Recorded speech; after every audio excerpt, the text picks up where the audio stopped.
বিএনপির চাঁদাবাজির শোডাউনের ভিডিও প্রকাশ সোশ্যাল মিডিয়াতে। চাঁদাবাজদের ভিডিও সোশ্যাল মিডিয়াতে দেখতেছি এবং যারা আপনার ছিনতাই করতেছে তাদের ভিডিও সোশ্যাল মিডিয়াতে দেখতেছি এবং যারা দর্শন করতেছে তাদের নিউজগুলো আমরা দেখতেছি। আমাদের প্রশ্ন হলো 2000 শহীদের রক্তর বিনিময় খুনি হাসিনা বিতাড়িত হয়েছে।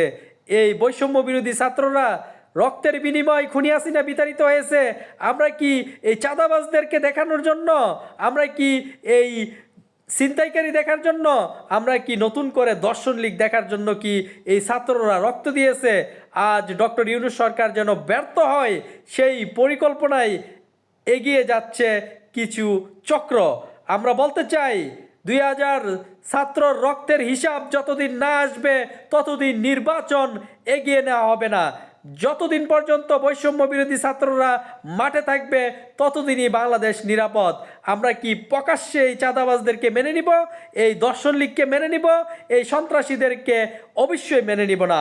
ছাত্র সমাজ রক্ত দিয়েছে বাংলাদেশের একটি ইতিবাচক এবং বাংলাদেশের একটি যেই বিচারহীনতা এবং জবাবদিহিতার বাংলাদেশ দেখার জন্যই এই ছাত্র সমাজ রক্ত দিয়েছে।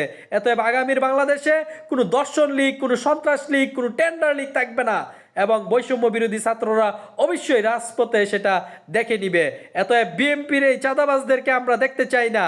বিএনপি যদি মনে করে তাদের চাঁদাবাজির এই শোডাউন ভিডিওগুলো রাজপথে প্রকাশ পাবে আর আমরা আতঙ্কে চুপ থাকবো, ইম্পসিবল। অতএব এই বিএনপির নাম দিয়ে যারা চাঁদাবাজি করতেছে, সন্ত্রাস করতেছে এবং এই দর্শন লীগদেরকে বিচার করতে হবে এবং তাদেরকে যেখানেই পাওয়া যাবে সেখানেই তাদেরকে